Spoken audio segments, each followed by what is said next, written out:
Napahinto ako sa pag-iempake ng mga damit ko nang makita ko ang maganda kong asawa na si Aileen na nakatayo sa pintuan ng aming kwarto. May lungkot sa mga mata niya habang pinanonood niya ang ginagawa ko. Tumigil muna ako sa pag-iempake upang lapitan siya. Niyakap ko siya sandali at hinalikan ng mabilis sa labi. Oh, bakit ang lungkot naman ng asawa ko? Hindi ba sabi ng doktor ay hindi ka pwedeng ma-stress, lalo na 3 months ka ng buntis? Sino ba namang asawa ang hindi malulungkot kung alam niya na ipapadala ang asawa niya sa malayong lugar tapos makikipagbarilan pa siya sa mga rebelde? Napag-usapan na natin yan, di ba? Promise. Huling sabak ko na to sa gera. Saka kailangan ko tong gawin para tumaas na ang ranggo ko.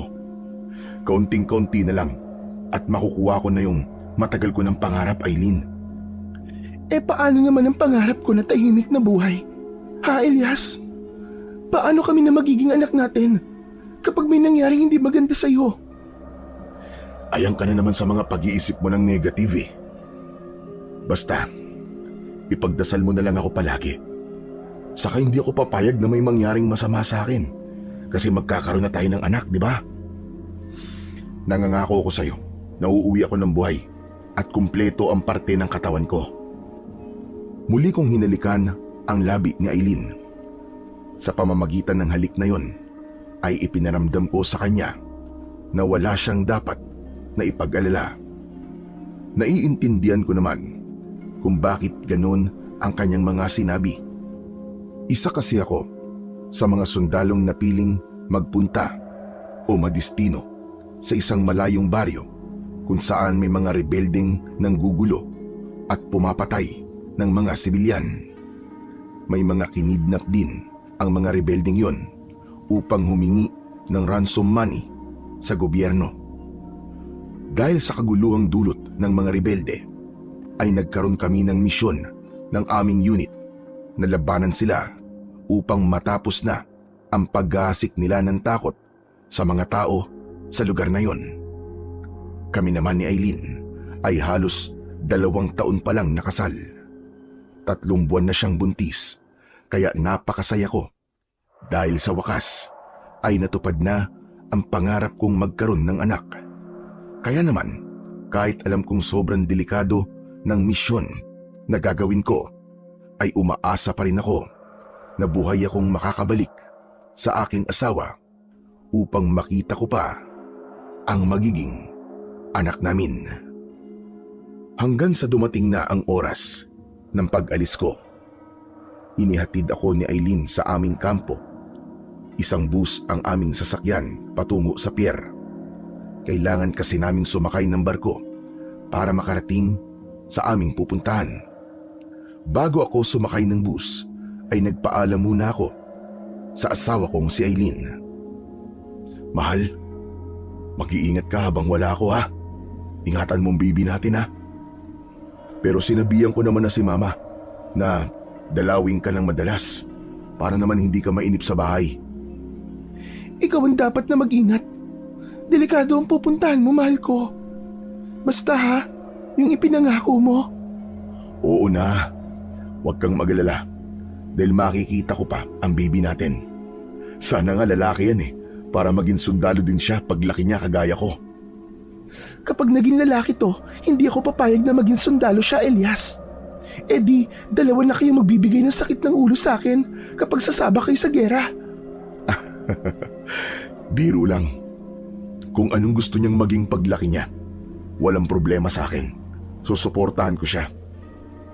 Sa gitna ng aming pag-uusap ni Aileen, ay lumapit sa amin ang isang may edad na lalaki na may matikas na pangangatawan. Elias, alam mo bang ikaw na lang ang hinihintay para makaalis na tayo? Sige na, sumakay ka na sa bus. Bilisan mo na, sasayang ang oras natin Agad na sumakay ang lalaki sa bus. Napakunot ng noo si Aileen. Sino ba yun? Grabe ha, ang sungit naman niya. Si Sir Goryo. Mataas ang katungkulan niya at siya ang boss namin sa misyon naming to. Lieutenant Colonel yun, kaya mataas talaga ang rango niya. Kahit na ba noon rango niya dapat marunong siya makipag-usap ng maayos sa lahat. Sige na, sumakay ka na nga. At baka mapagalitan ka pa lalo. O sige. Basta, huwag mong kakalimutan na mahal kita at ang baby natin. Mahal na mahal din kita, Elias. Hihintayin ko ang pagbabalik mo. Hinalikan ko muna si Aileen at hinaplus ko ang tiyan niya bago ako tuluyang sumakay sa bus. Iginala ko ang mata ko upang maghanap ng bakanting upuan. Kumaway sa akin ang kaibigan kong sundalo na si Romy. Itinuro niya sa akin ang isang bakanting upuan sa tabi niya. Nakangiti naman akong umupo roon. Matapos yun ay nagsimula ng umandar ang bus. Hindi ko na sinilip sa bintana si Aileen dahil alam kong mas mahihirapan siya kapag nakita niya ako napapalayo. Mabuti ka pa, tol. May katukaan ka bago tayo sumabak sa gera. Samantalang ako talak ng nanay ko ang baon ko bago ako umalis kanina sa bahay Wala man lang daw akong iiwang pera sa kanila bago ako umalis. Anak talaga ng tinapa, oo. Hindi man lang siya nag-alala, nasasabak ako sa gera. Maghanap ka na kasi ng girlfriend. Napakahina mo naman kasi. Wala pa kasi akong nakikitang babaeng papasa sa standards ko . Lahat ng nakikilala ko, hindi pasok sa panlasa ko. Wow ha, ikaw pa ang may ganang maging pihikan ha. Uy, tol. Kahit na hindi ako kasing gwapo mo, dapat marunong din akong pumili, aba. Bakit? Yung mga gwapo at maganda lang ba ang dapat na may standard? Aba, ibahin mo ko, tol. Sa bagay, tama ka naman dyan sa sinabi mo. Oo nga pala, baka nakalimutan mo. Ninong ako ng magiging anak mo, ha? Magtatampo ako kapag hindi mo ako kinuwang ninong. Kahit ngayon ay ipapalista na kita sa simbahan kahit hindi pa lumalabas ang anak namin ni Aileen. Pero tol, maiba ako. Alam mo ba na bago ako sumakay ay napagalitan na naman ako ni Sir Goryo. Ang tagal ko raw makipag-usap kay Aileen. Ano pa bang bago ron? Hindi lang naman sa'yo masungit si Sir Goryo kundi sa ating lahat. Pero tol, kinakabahan talaga ako sa misyon natin na to. Seryoso ka ba sa sinasabi mo? Sa dami ng gerang sinamahan natin, ngayon ka pa kakabahan? Hindi yung ba napapanood o nababasa yung mga balita tungkol sa grupo ng mga rebelde na haharapin natin? Aba, talaga raw mga walang awang mga yon. Saka armado raw sila ng mga dekalibring mga baril. Nakakaawa nga yung mga tao sa baryo na yun kasi talagang takot na takot sila sa mga rebelding yun. Kaya nga tayo pupunta ron, di ba? Para tapusin ang takot ng mga tao. Sana talaga mapatumba natin ang mga damuhong yun. Mamaya na lang pala tayo mag-usap, tol. Matutulog lang muna ako saglit. Hindi kasi ako nakatulog sa bahay dahil sa bunganga ng nanay ko . Tumango na lang ako kay Romy bilang tugon. Hinayaan ko na siyang matulog. Kinuha ko ang wallet ko sa bulsa ng aking pantalon at pinagmasdan ko ang litrato roon ni Aileen. Hinaplos ko ang picture ng aking asawa at napangiti ako. Sa isip ko ay nangako ko sa kanya na ligtas akong babalik sa aming bahay. Matiim din akong nagdasal sa Panginoong Diyos na huwag niya akong pababayaan sa misyon namin na yon. Makalipas ang halos 1 oras ay nakarating na kami sa pier. Mula sa bus ay lumipat naman kami sa isang malaking barko na siyang maghahatid sa amin sa lugar na aming pupuntahan. Sa barko na ako natulog dahil alam ko na magiging mahaba ang biyahe namin sa dagat. Matapos ang napakahabang paglalayag sa dagat ay dumaong na ang barko sa isa pang pier. Umaga na ng mga oras na yon. Sumakay naman kami sa military truck na siyang maghahatid sa amin sa mismong baryo kung saan nanggugulo ang mga rebelde. Tahimik kaming lahat sa loob ng military truck habang bumabiyahe kami. Alam kong karamihan sa amin ay kinakabahan sa kung ano ang mangyayari sa amin sa misyon na yon. Maging ako ay takot din, lalo na't alam ko na hindi basta-basta ang mga rebelding kailangan naming labanan. Hindi nagtagal ay nakarating na kami sa baryo na aming pupuntahan. Kapansin-pansin na halos walang mga tao sa labas ng kalsada. Nang nakarating na kami sa aming barracks, ay ibinaba na namin ang aming mga gamit. Dahil hindi kasya ang lahat sa barracks, ay may ilan na nagtayo ng tent upang gawing tulugan at isa kami ni Romy sa nagtayo ng aming tent. Matapos ang lahat, ay tinawag kaming lahat ni Sir Goryo. Siguro naman ay alam nyo kung gaano kahirap ang misyon natin sa lugar na ito. Malakas ang grupo ng mga rebelde na narito. Kaya huwag kayong magiging kampante. Sigurado rin ako na alam nila na darating tayo rito. Kaya magtatalaga ako ng mga magbabantay tuwing gabi. Sa misyon na ito, ayoko ng palpak. Gusto ko na maging alerto kayo sa lahat ng oras. Hindi tayo narito para maglaro o makipagpatayan lang. Nandito tayo para ibigay ang kapayapaan na nararapat para sa lugar na ito. Mamaya'y pag-uusapan natin ang plano. Sa ngayon, maaari na muna kayo magpahinga. Pagkatapos kaming kausapin ni Sir Goryo, ay pumasok na ang ibang sundalo sa barracks nila. Habang ako naman ay naisipang maglakad-lakad sa baryong yun. Nagulat ako nang may tumapik sa likod ko. Nang lumingon ako, ay nakita ko ang kaibigan kong si Romy. Saan ka pupunta, Elias? Wala. Maglalakad-lakad lang ako. Mamaya na ako magpapahinga. Nakatulog naman ako ng maayos sa barko eh. Samahan na kita kung ganun. Baka makakita ako rito ng babaeng pwede kong maging syota eh. Hoy Romy, ipapaalala ko lang sa'yo nandito tayo para makipaglaban sa mga rebelde at hindi para maghanap ka ng girlfriend mo. Bakit? Bawal bang pagsabayin yun? Wala naman yung sa patakaran natin, di ba? Pagkakalokohan kahit kailan eh. Bahagya akong natawa.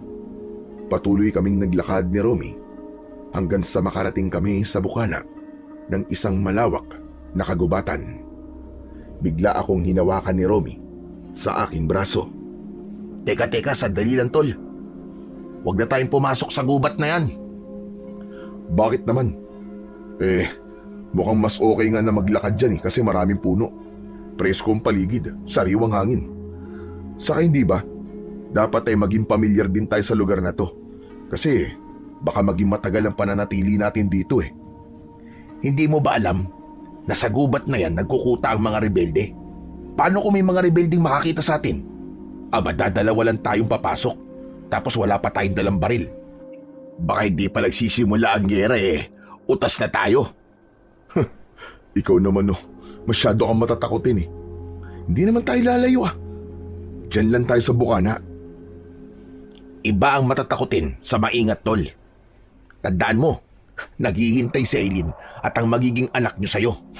Mas mabuti na ang maging maingat kesa sa magsisi sa uli. Hindi mo na ako nagsalita. Pinagmasdan ko ang kagubatang nasa aming harapan. Hindi ko alam, pero bigla akong nanlamig at kinilabutan ng gusto. Tumaas ang balahibo ko sa magkabilaan kong braso. Sinunod ko na lang ang sinabi sa akin ni Romy. Hindi ko na itinuloy ang pagpasok sa gubat at naglakad na kami pabalik sa aming kampo. Pagdating namin doon, ay sinalubong kami kagad ni Sir Goryo na napakaseryoso ng muka. Saan kayo galing na dalawa, ha? Hindi ba sabi ko ay magpahinga na kayo? Naglakad-lakad lang po kami, sir. Para maging pamilyar po kami sa baryong to. Oo nga po, sir. Namasyal lang po kami sandali. Ano ba tingin nyo sa ginagawa natin? Field trip? Para mamasyal kayo? Nakikipaglaban sa mga rebelde ang ipinunta natin dito. At wala tayo rito para mamasyal at mag-relax. Kung ganyan kayo kakampante, sigurado ko na isa kayo sa mauunang mapapatay kapag nakaharap natin ang mga rebelde. Grabe naman po kayo magsalita, sir. Baka po magkatotoo yung sinasabi nyo. Huwag ka nang sumagot, Romy. Hindi malabong magkatotoo ang sinabi ko kung ipagpapatuloy niyong ugali niyo na parang ginagawa niyong biro at laro ang misyon natin. Simula ngayon, kapag may pupuntahan kayo, ay kailangan niyo muna magpaalam sa akin. Nagkakaintindihan ba tayo? Sir, yes sir.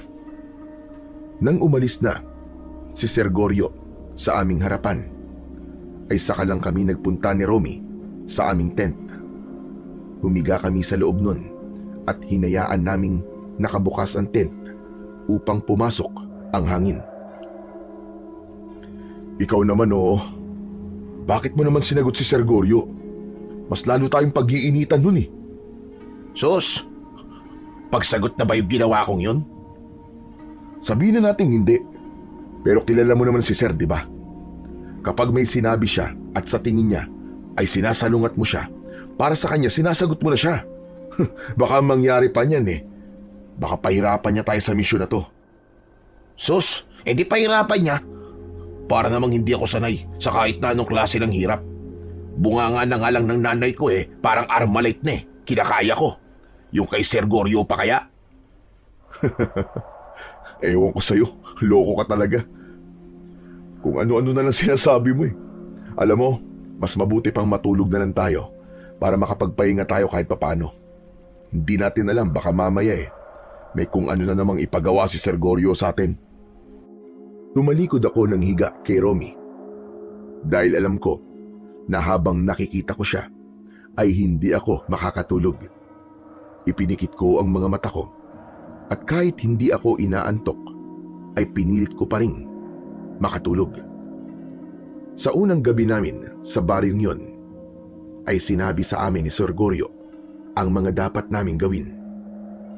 Nalaman ko na totoo ang sinabi ni Romy na nasa kagubatan ang kuta ng mga rebelde dahil yun din ang sinabi sa amin ni Sir Goryo.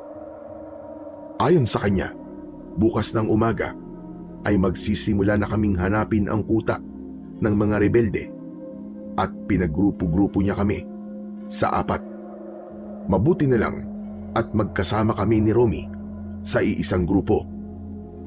Matapos yun ay natulog na kaming lahat. Siniguro ko na magiging maayos ang tulog ko dahil alam ko na nakakapagod ang aming mga gagawin bukas. Lalo na't may posibilidad na makaengkwentro namin kagad ang mga rebelde. Pagsapit ng umaga, nagising ako sa pagtunog ng aking cellphone. Nang malaman ko na si Aileen ang tumatawag, ay agad ko yung sinagot. Hello? Hello, mahal. Oh, kumusta ka na dyan? Narinig ko ang boses ng aking asawa sa kabilang linya.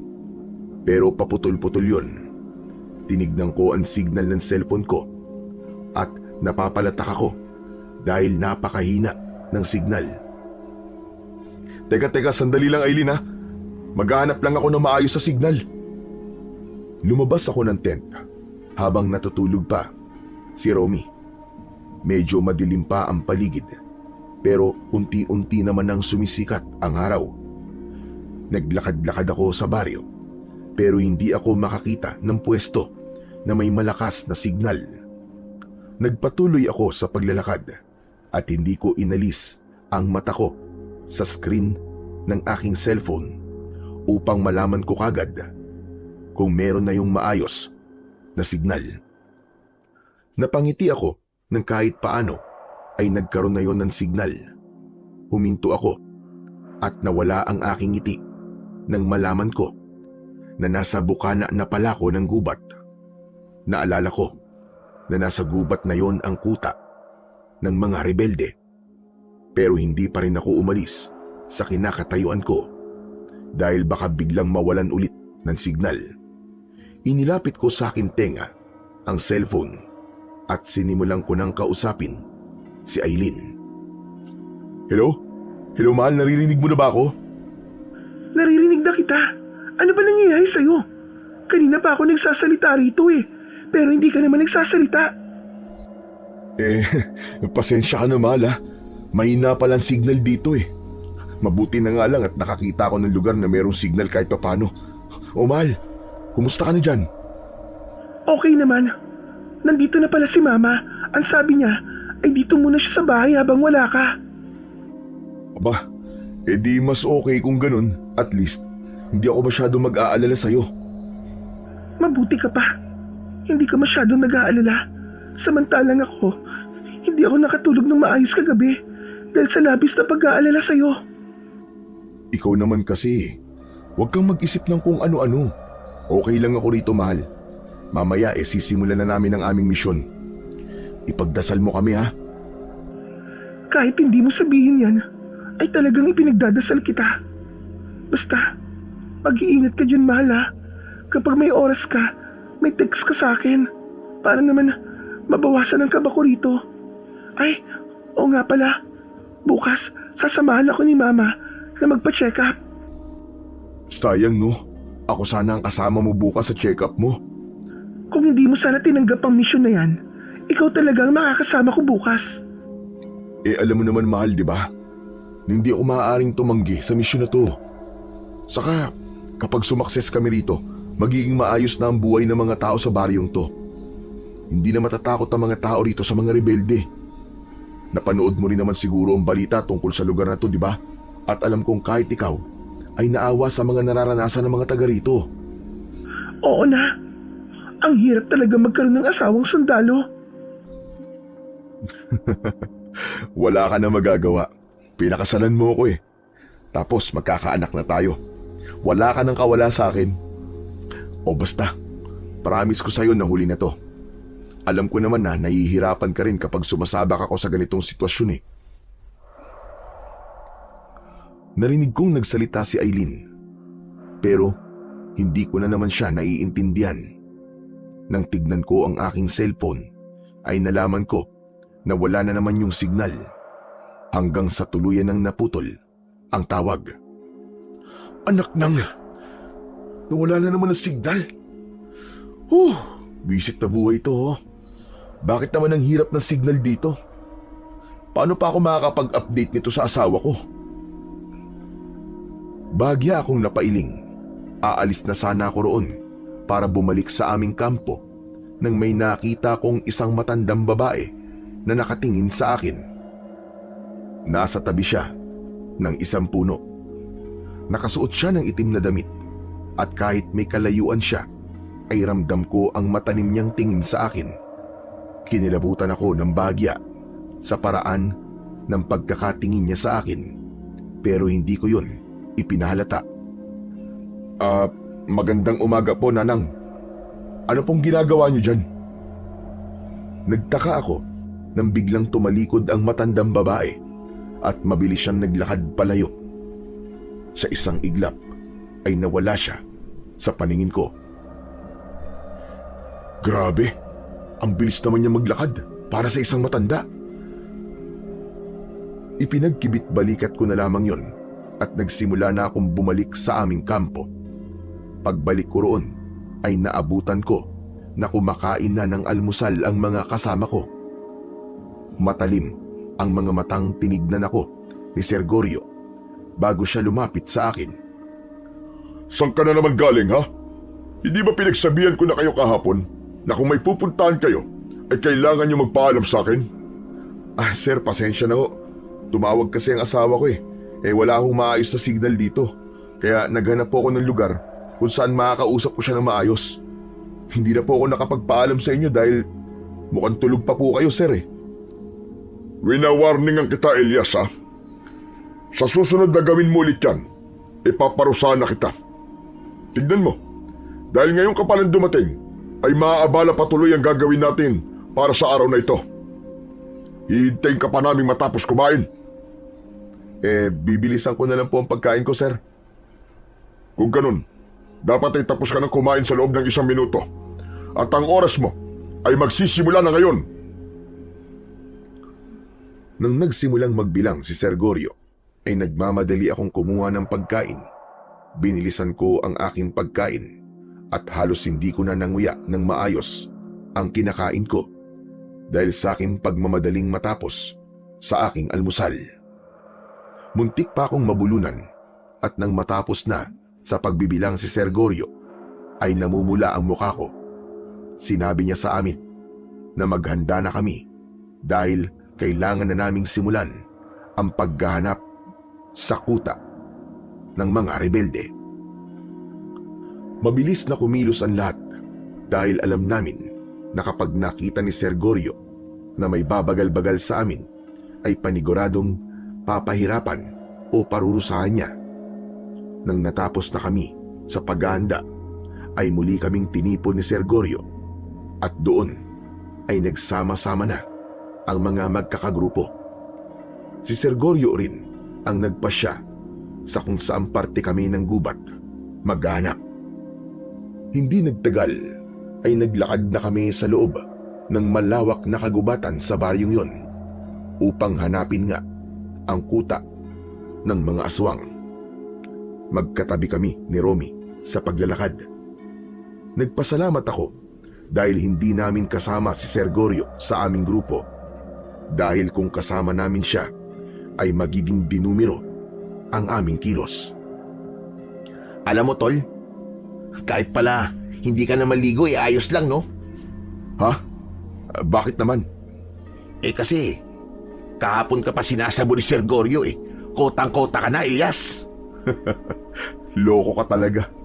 Akala ko kung anong sasabihin mo. Ayos lang yun. Alam ko naman sa sarili ko na wala akong ginagawang mali.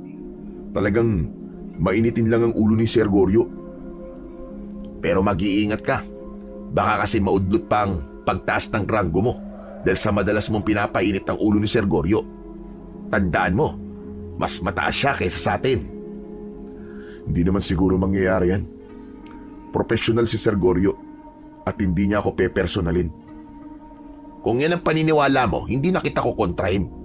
Ako naman nagpapaalala lang bilang kaibigan mo. Alam ko kasi na matagal mo ng pangarap yung promotion na yun. Hindi na ako nagsalita pa at itinuon ko na ang aking atensyon sa aming ginagawa. Maingat ang bawat galaw namin dahil posible na matambangan kami. Kaya bawat parte ng gubat ay tinitignan namin upang masiguro namin na magiging ligtas kami. Nakahanda rin ang mga dala naming baril para sa hindi inaasahang engkwentro. Habang tumatagal ang aming paglalakad, ay napansin ko na para bang bumibigat ang hangin sa paligid. Pakiramdam ko ay may mga matang nakasunod sa amin. Kaya naman, naging alerto ko. Hanggang sa may biglang kumaluskos sa kung saan. Lahat kami ay napahinto. Sumenyas ako na maghintay. Pero bago pa kami makapwesto, ay umalingaw-ngaw ang malakas na putok ng baril. Tinamaan sa hita ang isa sa mga kasama namin. Sa kaliwa! Sa kaliwa! Nasa kaliwa sila! Agad kaming gumulong papunta sa mga puno. Nagpaputok ako ng ilang beses sa direksyon na sinabi ni Romy. Nakita ko ang isang rebelde na tinamaan at bumagsak. Cover fire! Cover fire! Muli akong nagpaputok kasabay ng aking mga kasama. Mabilis akong tumakbo papunta sa likod ng isa pang puno. Elias! May tatlo sa kanan! Sige, ako na! Tumakbo ako papunta sa bato. Sumilip ako at pinaputukan ko ang tatlong rebelde. Isa ay tinamaan sa balikat at ang isa ay sa binti, habang ang isa naman ay mabilis na tumakbong papalayo. Humina ang putukan. Makalipas ang ilang minuto, may ilan pa kaming pinaputukan, pero karamihan sa kanila ay umatras na. Naiwan ang 2 patay at 1 sugatan. Lumapit ako sa sugatang rebelde. Hawak pa rin niya ang baril, pero nanginginig na ang kamay niya. Itinutok ko sa kanya ang baril ko. Kinuha naman ni Romy mula sa rebelde ang hawak nitong baril. Hindi kita papatayin kung makikipag-usap ka sa amin na maayos. Kaya sagutin mo ang itatanong ko sa'yo. Wala kayong makukuha sa akin. Nasaan ang kuta nyo? Magsalita ka! Hindi nyo alam kung anong pinasok nyo. Hindi lang kami ang makakalaban nyo rito. Anong ibig mo sabihin? Tol, ginugulo ka lang yan eh. Hoy, ikaw, magsalita ka na. Nasaan ang kuta nyo? Sabihin mo! Nahihirapang ngumisi ang sugatang rebelde kahit bakas sa mukha niya ang sakit at paghihirap. Unti-unting lumanlam ang kanyang mga mata hanggang sa napansin ko na hindi na siya gumagalaw at humihinga. Yumukod ako at pinulsuhan ko ang rebelde. Naiinis na itinutok ni Romy ang baril niya sa mukha ng rebelde. Hoy, ikaw, huwag mo kaming artiyan ha. Bumenta na yan. Alam ko nagpapatay-patayan ka lang. Magsalita ka na, kundi papatayin talaga kita. Teka, Romy, tama na yan. Patay na talaga siya. Kahit anong pananakot ang gawin mo dyan, hindi na talaga siya magsasalita. Wala na siyang pulso eh. Anak ng... Buisit, malas. Bakit naman namatay ka agad to? Malalaman na sana natin kung nasa ang kuta ng mga rebelde eh. Sayang talaga. Wala na tayong magagawa sa bagay na yan. Marami siyang tama eh. Kaya mamamatay talaga siya. Isa pa, kahit hindi yan sugatan, malamang ay hindi niyan ilalaglag ang mga kasama niya. Sa gitna ng aming pag-uusap, ay biglang dumating ang grupo ni na Sergorio. Narinig namin na may putukan dito. Ano nangyari? Sir, tinambangan kami ng mga rebelde. Sayang, hindi kagad kayo nakarating. Naubos na sana natin yung mga rebelde na yon. Ang bagal nyo kasi, sir eh. Ano sabi mo, Romy? Wala sir. Sabi ko nga, mabuti na lang at ngayon kayo dumating. Kasi kung naabutan nyo yung barilan, ay baka kung ano pang mangyari sa inyo. Sir, sinubukan po namin kumuha ng impormasyon sa rebelding na iwan. Pero namatay na rin po siya. Yung iba naman po, nakatakas. Bakit hindi nyo sinundan? Paniguradong babalik ang mga yun sa kuta nila. Pasensya na sir. Mas inuna kasi namin kumuha ng impormasyon sa naiwang rebelde. Mga hindi talaga kayo nag-iisip. Saan nagpunta mga tumakas sa rebelde? Itinuro ko kay Sergorio ang direksyon na pinuntahan ng mga tumakas na rebelde at agad siyang nag-utos sa ibang mga sundalo na sundan ng mga yon. Tumalima naman ang mga sundalo sa iniutos ni Sergorio. Matapos yon, ay tinulungan na namin ang mga sugatan na sundalo para dalhin sa aming kampo. Pagdating doon, ay inasikaso na sila ng ilang military nurse na kasama namin. Naupo ako sa labas ng tent. Kahit paano, ay nagpasalamat ako na hindi ako nasugatan sa nangyaring engkwentro kanina. Hindi nagtagal, ay umupo sa tabi ko si Romy. Grabe, tol. Hindi ko inaasahan. Nasasabak kagad tayo ngayon sa bakbakan. Inaasahan ko na yan. Kasi sinabi ni Sergorio na may hinala siya na alam na ng mga rebelde na nandito tayo. Sa bagay, may point ka naman sa sinabi mo. Pero sayang, no? Malalaman na sana natin kung nasaan ang kampo ng mga rebelde na yon. Matatapos na sana ang misyon natin dito. Hindi naman matatapos ang misyon natin kapag nalaman natin kung saan sila nagtatago. Kailangan pa rin nating mapasuko sila. At kung hindi sila susuko, wala tayong magagawa, kundi ang labanan at ubusin sila. Naputol ang aming pag-uusap nang dumating ang grupo ni na Sergorio. Ipinaalam niya sa amin na bigo ang mga sundalong inutusan niya kanina para makita ang mga tumakas na mga rebelde. Maigpit niyang ipinaalala sa amin na kailangan ay paigtingin na ang pagbabantay tuwing gabi dahil may posibilidad na umatake ang mga rebelde sa kampo namin kapag alam ng mga yon na tulog na kami. Kinagabihan, hindi ko magawang makatulog. Hindi dahil sa namamahay ako, dahil sanay na akong matulog sa tent sa iba't ibang lugar, kundi dahil sa maalinsangan. Hindi ako pinagpapawisan, pero parang napakainit sa tent kahit hindi yun nakasarado at may hangin na pumapasok. Tinignan ko si Romy na natutulog na sa tabi ko. Buti pa tong isang to. Ang sarap-sarap ng tulog. Naisipan kong lumabas ng tent para maglakad-lakad. Nakita ko ang ilang sundalo na nagbabantay sa aming kampo. Nagising na gising pa rin ng oras na yon. Naglakad ako sa tahimik na baryo at ninamnam ko ang malamig na hangin. Kahit paano ay nawala ang mainit na pakiramdam ko kanina.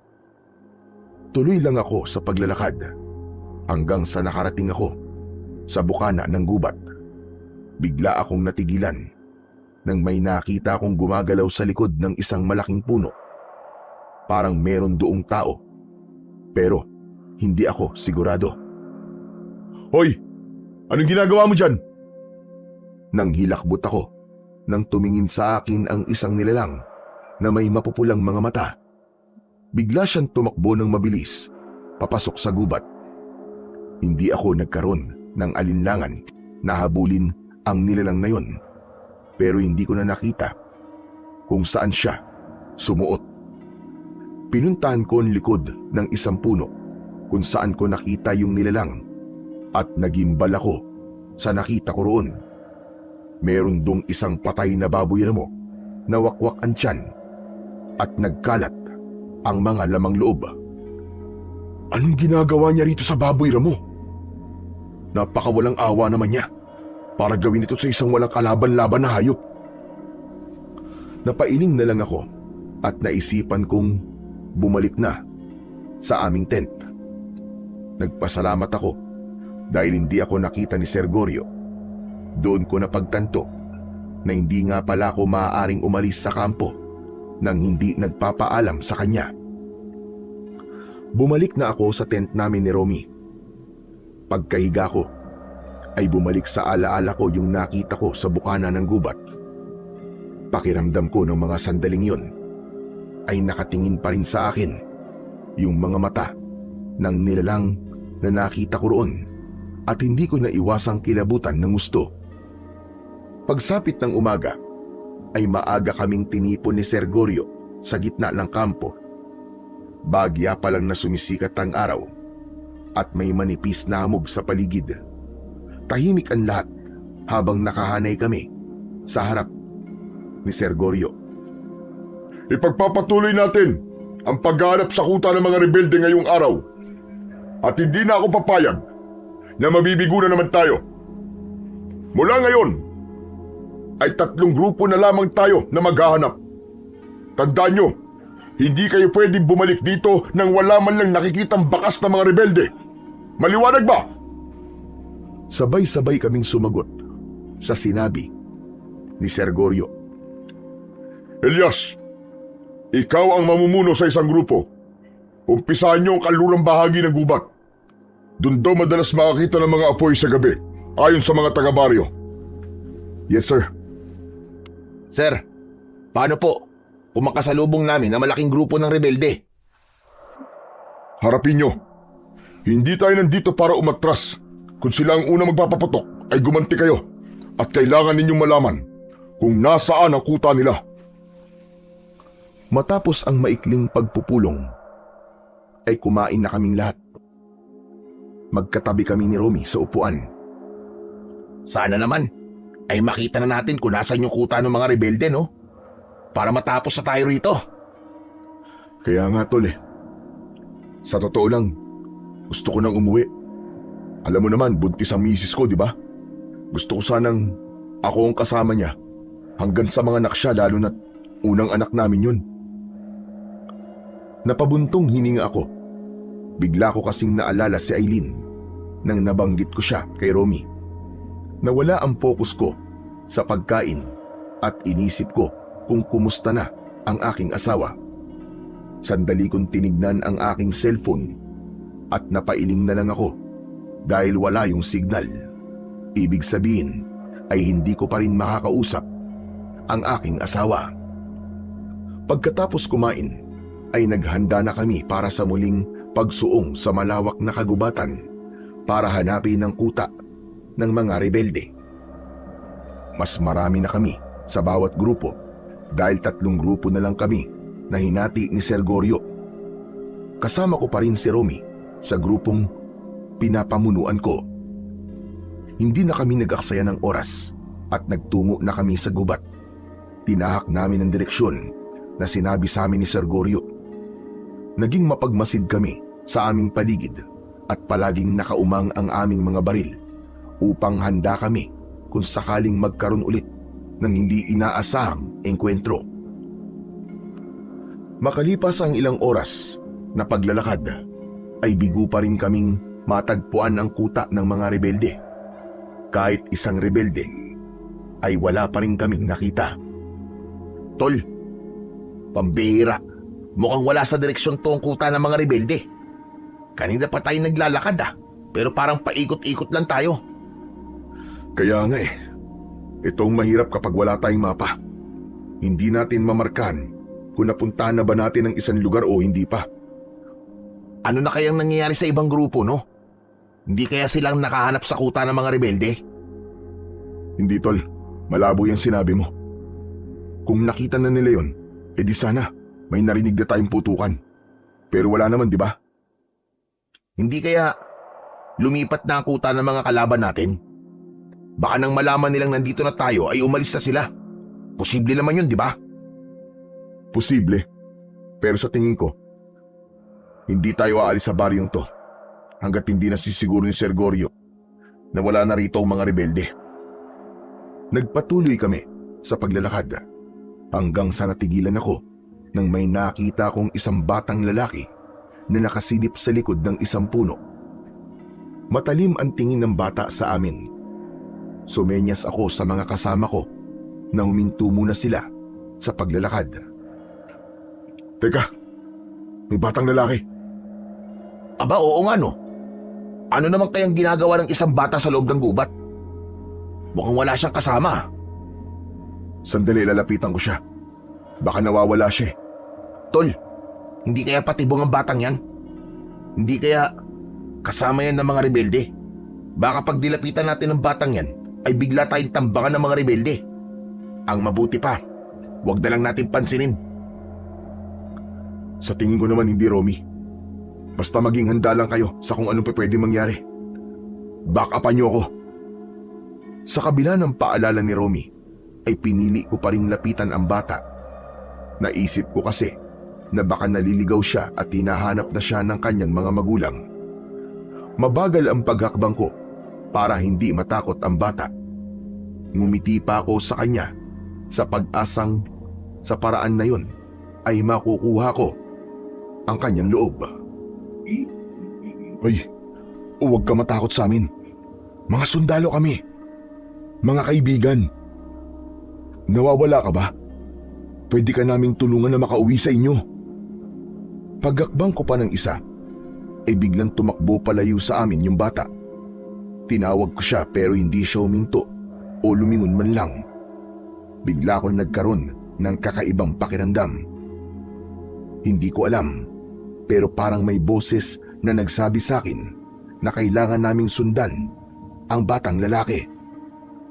Sabi ko sa mga kasama ko na kailangan naming sundan ang bata. Agad naman nila akong sinunod at tinahak namin ang direksyong pinuntahan ng batang lalaki. Kataka-taka na sa liit niya ay napakabilis niyang tumakbo. Makalipas ang ilang segundong paghabol sa bata, ay nakita namin na pumasok siya sa loob ng isang kuweba. Papasok sana kami sa kuweba nang may mga taong lumabas mula roon. May mga dalang sibat na nakatutok sa amin. Kapansin-pansin na lahat sila ay matalim kung tumingin. Marurungi sila na parabang ilang araw na silang hindi naliligo. Isang matandang babae ang huling lumabas mula sa kuweba. Tumayo siya sa harapan ng mga taong may dalang sibat. Nanlaki ang mga mata ko dahil naalala ko na ang matandang babae na yon ay yung nakita ko noon sa bukana ng gubat. Agad namang tinutukan ng mga kasama ko ng baril ang mga taong nasa aming harapan. Teka, men! Ibaba niyo ang mga baril niyo. Sa tingin ko hindi sila ang ating kalaban. Anong hindi, tol? Tignan mo nga mga mukha nila, oh. Mukha sila mga rebelde. Nagkakamali ka, Romy. Kung mga rebelde sila, sana mga baril ang sandata nila. Kaya sige na, ibaba niyo na ang mga baril niyo. Ako na lang ang makikipag-usap sa kanila. Sa pagkakataong yun, ay sinunod na ako ni Romy. Ibinaba na nila ang kanilang mga baril. Ngunit ang mga taong nasa harapan namin ay nanatiling nakatutok ang mga sibat sa amin. Tumingin ako sa matandang babae dahil may pakiramdam ako na maaaring siya ang pinuno ng mga taong yun. Ako po si Elias. Mga sundalo po kami na ipinadala rito ng gobyerno para labanan po ang mga rebelde. Hindi po kami masasamang mga tao. Magkakasama, ibaba ninyo ang inyong mga sandata. Sa tingin ko, ay nagsasabi ng totoo ang lalaking ito. Maraming salamat po sa tiwala niyo, Nanang. Ano ang pakay niyo? At narito kayo sa aming kuta. Kung itatanong niyo sa amin kung nasa na kuta ng mga rebelde, ay wala kayong makukuha sagot dahil hindi namin alam. Ganun po ba? Pasensya na po kayo kung nagdulot po kami ng takot sa inyo. May nakita po kasi kaming bata na lalaki. Tapos sinundan po namin siya. Mukhang natakot po siya sa amin eh. Tapos, pumasok po siya sa kuweba na to. Ang batang yun ay si Kaloy. Pasensya na rin kayo kung lumabas kami na may mga dalang sandata. Na dahil sa mga rebeldeng yon, ay hindi na namin alam kung sino ang kalaban at kakampi. Naiintindihan ko po, Nanang. Pero, matanong ko lang po, bakit po kayo nasa kuweba? Ang kuwebang yan, ang aming tirahan. Masyado nang magulo sa mismong baryo, kaya mas pinili naming dito na lamang manirahan. Hindi po ba mas delikado na manirahan dito sa gubat dahil nandito po ang kuta ng mga rebelde? Matagal na kaming nakatira sa kuwebang yan. At kahit isang beses, ay wala pang rebelde ang nakakalam na dyan kami nakatira. Isa pa, masyadong magulo sa mismong baryo dahil doon madalas umatake ang mga rebelde. Kaya para sa amin, ay mas ligtas dito sa kuweba. Sa bagay may punto po ang inyong sinabi. Pero Nanang, mag-iingat pa rin po kayo. May mga baril po ang mga rebelde. At habang kayo, ay mga sibat lamang ang sandata. Huwag mo kaming maliitin, lalo na't hindi mo alam kung ano ang kaya namin gawin. Kung wala naman kayong kailangan sa amin, ay baka pwede na kayong umalis. Sige po. Pasensya na po ulit sa abala, Nanang. Pero, pwede ko po bang malaman ang pangalan ninyo? Ako si Lukring. Lukring? Aling Lukring, ikinagagalak po namin na makilala kayo. Sige o, aalis na po kami at mag-iingat po kayo rito. Maraming salamat. Mag-iingat din kayo. Matapos yun, ay sinabihan ko na ang mga kasama ko na umalis na kami. Hindi pa rin ako makapaniwala na meron palang isang grupo ng mga tao na naninirahan sa kagubatang yun. Ngunit kanina, habang kausap ko si Aling Lukring, ay napansin ko na hindi siya makatingin sa akin ng diretso. Hindi ko tuloy alam kung meron ba siyang itinatago sa amin o baka sadyang hindi lang sila sanay na makipag-usap sa ibang tao. Nang nakalayo na kami sa kuweba, ay sakalang nagsalita si Romy. Tol, naniniwala ka ba sa mga sinabi nung Lukring na yon? Oo naman. Sa pakiramdam ko ay nagsasabi naman siya ng totoo. Ewan ko tol pero parang nakakaduda siya Saka yung mga kasama niya. Isipin mo parang walang matinong tao na maninirahan sa gitna ng kagubatan kung saan naroon ang kuta ng isang kinatatakutang rebelde, di ba? Wala tayong magagawa. Kung desisyon nilang dito manirahan, kung dito nila nararamdaman na ligtas sila, wala tayong pakialam dun. Basta malakas ang pakiramdam ko. May itinatago ang mga taong yun. May mas malalim pang dahilan kung bakit sila nakatira sa kuwebang yun. Masyado ka kasing judgmental Huwag kung ano-anong iniisip mo. Saka, hindi sila ang kalaban natin, kundi yung mga rebelde. Kumibit balikat na lamang si Romy. Itinuloy namin ang aming ginagawang paghahanap sa kuta ng mga rebelde. Pero inabot na kami ng dilim, ay hindi pa rin namin yun nakikita. Hanggang sa nagradyo na sa akin si Sergorio at ang sabi niya ay bumalik na kami sa aming kampo. Pagbalik namin sa kampo ay naroon na ang dalawang grupo. Sinabi sa amin ni Sergorio na maging sila ay bigong mahanap ang kuta ng mga rebelde. Ano nangyari sa paghahanap niyo, Elias? Hindi rin po namin nakita ang kuta ng mga rebelde, sir. Pero may nakita po kaming isang grupo ng mga tao na nakatira sa isang kuweba sa loob ng gubat. Mga sibilyan sila, sir.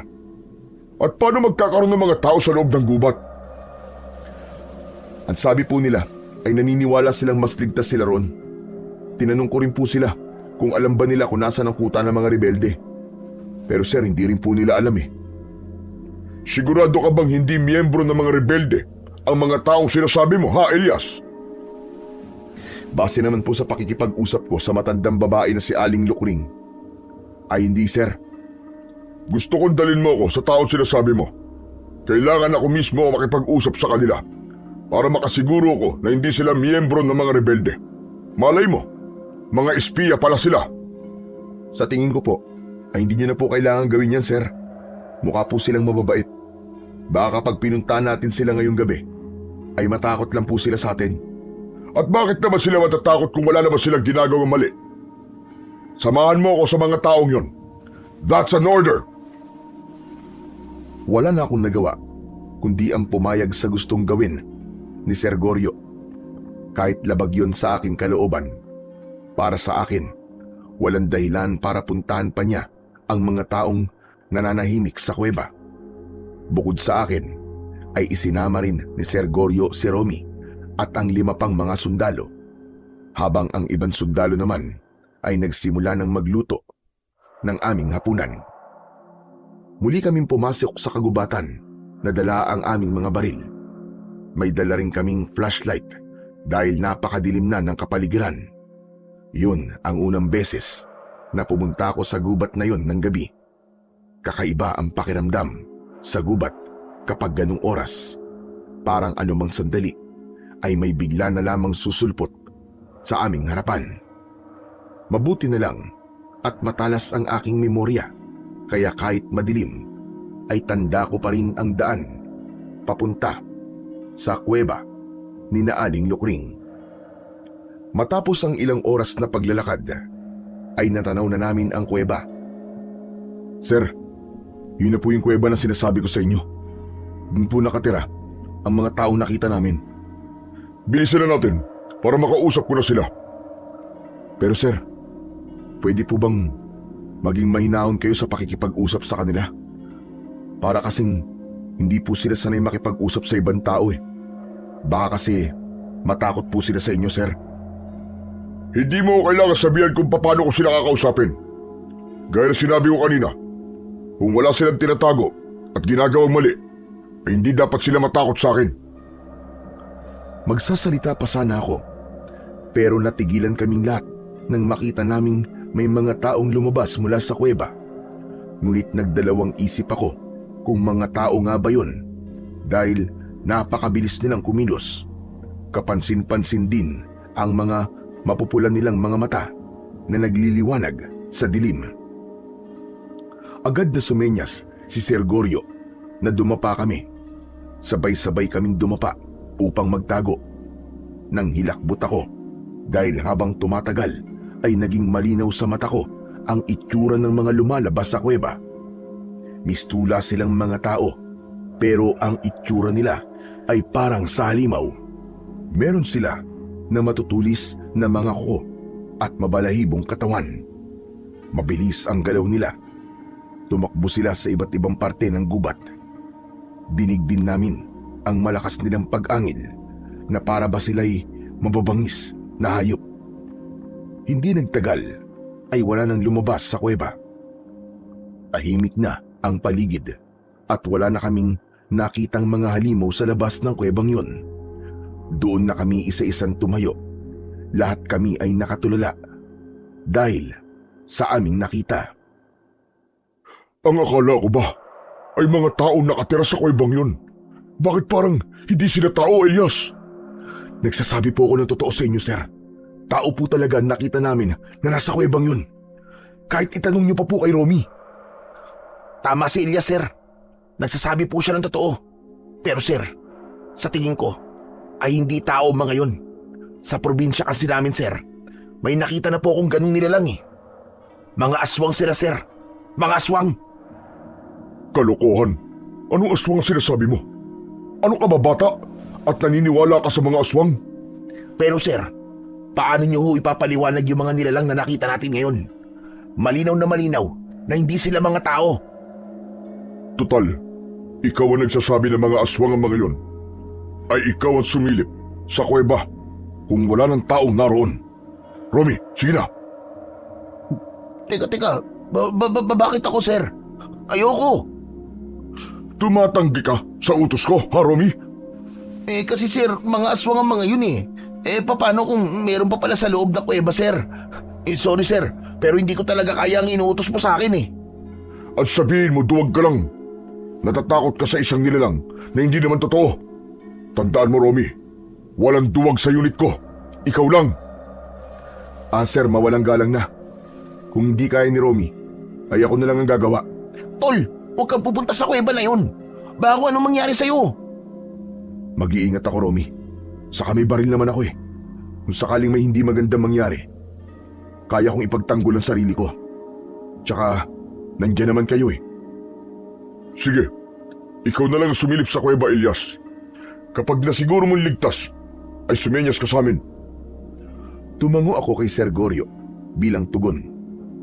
Nagsimula na akong maglakad, papalapit sa kuweba. Maingat ang bawat takbang ko at panay ang tingin ko sa paligid. Nang nakalapit na ako sa kuweba, ay hindi muna ako pumasok. Sumilip muna ako sa loob at tinanglawang ko ang loob ng kuweba gamit ang aking flashlight. Nang masiguro ko na wala ng tao ang naroon, ay itinaas ko ang isa kong kamay habang nakatingin kina Sergorio. Agad naman silang naglakad papalapit sa akin. Matapos yun, ay magkakasama na kaming pumasok sa kuweba. Nakakabingi ang katahimikan doon. Ang baho naman dito. Amoy nabubulok na bangkay. Sabi ko na ba sa inyo eh, mga aswang ang nakatira dito. Malamang ay mga bangkay talaga ng tao, yung mabaho na yun. Manahimik ka nga, Romy. Kung wala ka magandang sasabihin, ay itiko mo na lang yung bibig mo. Nagpatuloy kami sa paglalakad hanggang sa narating na namin ang pinakadulong bahagi ng kuweba. Doon ay tumambad sa amin ang mga inuuod na mga baboy ramo. May iba't ibang uri pa ng hayop na naroon at lahat ay patay na. Bakas sa katawan ng mga hayop na kinain sila. Halos masuka ang ilang kasama naming sundalo. Napangiwi ako dahil sa baho at pandidiri. Nakita niyo na? Tama ako. Aswang lang ang kakain ng hayop. Kaya pala iba ang pakiramdam ko sa mga taong nakausap natin kanina rito, Elias. Dahil mga aswang sila. Hindi sila pwedeng manirahan sa mismong baryo dahil nga mga aswang sila. Saka tol, naalala mo ba yung sinabi sa atin ng isang rebelde? Ang sabi niya, hindi lang sila ang kalaban natin dito. Ngayon ay alam ko na mga aswang ang tinutukoy niya, na iba pa nating makakalaban. Pwede bang manahimik ka na, Romy? Walang kwenta ang mga sinasabi mo eh. Maniwala kayo sa akin, sir. Totoo mga aswang.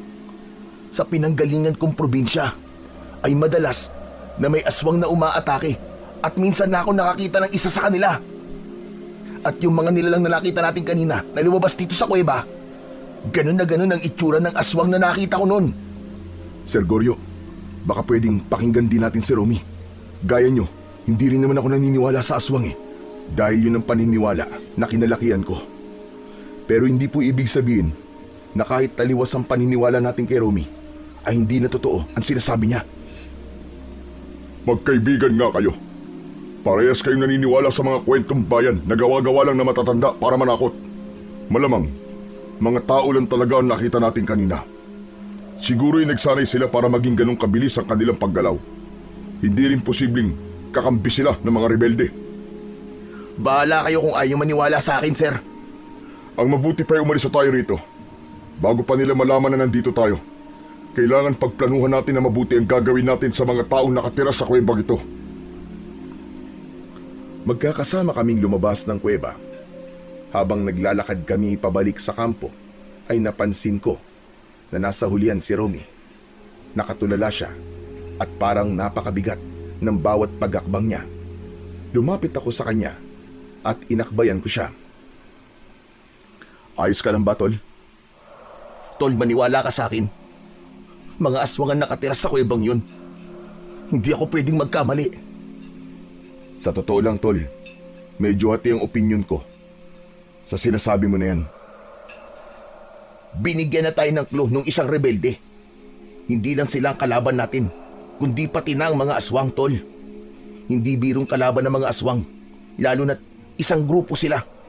Minsan, mas malalakas pa sila kumpara sa mga rebelde. Natatakot ako, Tol. Baka mamatay tayong lahat kung aswang at rebelde ang makakalaban natin. Huwag ka magsalita ng ganyan, Tol. Hindi ba magiging ninong ka pa na magiging anak namin ni Aileen? Saka, kailangan ko pang makabalik sa asawa ko dahil nangako ko sa kanya na buhay akong babalik sa bahay namin. Huwag kang mag-isip ng mga negatibong bagay, Tol. Saka, Tol, lagi nating kakampi ang Diyos. Sigurado ako na hindi niya tayo pababayaan. Nagiging makatotohanan lang naman ako, Tol. Iniisip ko lang ang mga pwedeng mangyari para mas maging handa ako. Magsasalita pa sana ako nang bigla akong makaramdam ng matinding kaba na para bang may hindi magandang nangyayari. Pero hindi ko matukoy kung ano. Napahawak ako sa dibdib ko dahil biglang bumilis ang tibok nun. Anak ng tokwa, oo. Bigla akong kinabahan dahil yata ito sa kakasabi mo ng aswang Parang may masamang nangyayari. May masama talagang mangyayari. Dapat pala, hindi na lang tayo sumama sa misyon na to, Tol. Baka ang lugar na ito na ang magiging libingan natin. Napansin ko na nanginginig na si Romy at hindi ko na alam kung paano ko siya pakakalmahin. Kaya hindi na lang ako nagsalita. Patuloy lang kami sa aming paglalakad. Nang malapit na kaming makalabas ng gubat, ay sinalubong kami ng 2 sundalo na duguan. Oh! Ano nangyari sa inyo? Bakit may mga tama kayo? Sir, inatake po kami ng mga rebelde. Marami silang napatay sa kampo natin, sir. At tinakaw din po nila ang mga pagkain at ibang gamit natin. Nasaan ang mga rebelde? Wala na po sila sa kampo, sir. Umalis na po sila. Doon ko nalaman ang sagot kung bakit ako biglang kinabahan kanina. Nagmamadali kaming bumalik sa aming kampo at tumambad sa amin ang kalunos-lunos na tagpo. Maraming mga sundalo ang nakahandusay sa lupa at meron ding mga sugatan. Napakagulo ng aming kampo. Wala na sa ayos ang mga tent at nakakalat ang mga gamit. Ilang segundo akong hindi nakagalaw sa aking kinatatayuan dahil sa mga kasama naming namatay. Napapitlag ako nang inutusan kami ni Sir Goryo na tulungan ang mga military nurse na gamutin ang mga sugatang sundalo. Mabilis naman kaming tumalima at pinilit naming isalba ang mga sundalo na labis na nasugatan sa naging engkwentro nila sa mga rebelde.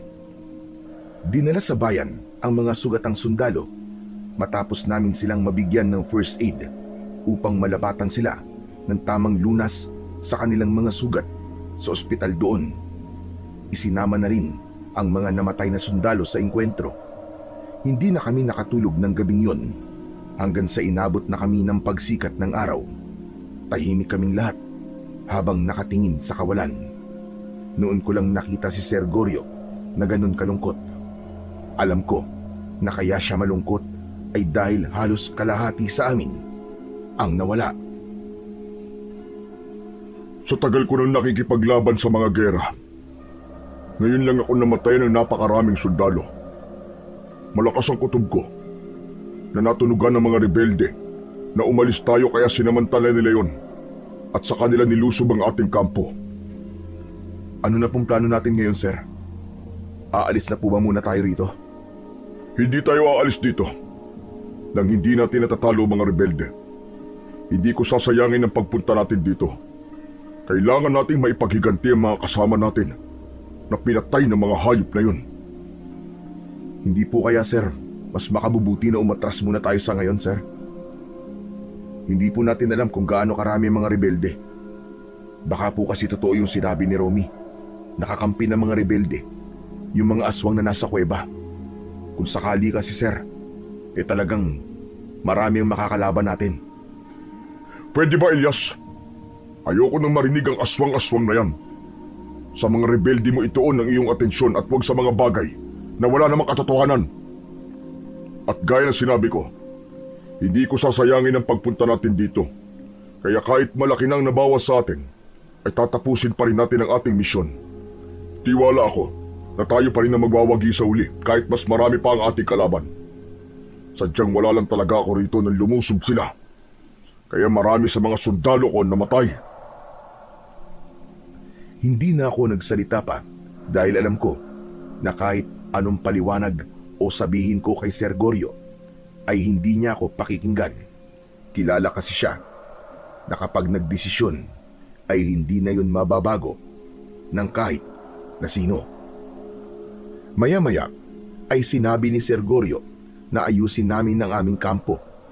Habang inaayos namin yon ay may mga taong dumating at inabutan kami ng mga bigas, gulay at karne dahil alam nila na wala na kaming pagkain. Labis kaming nagpasalamat sa mga tao.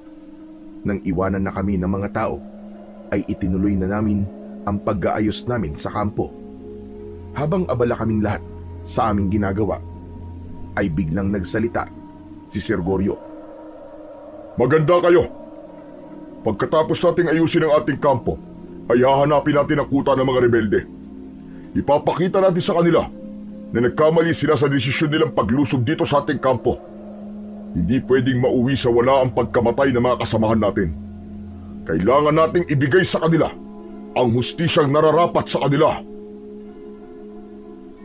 Minadali na kami ni Sir Goryo sa pag-aayos ng aming kampo.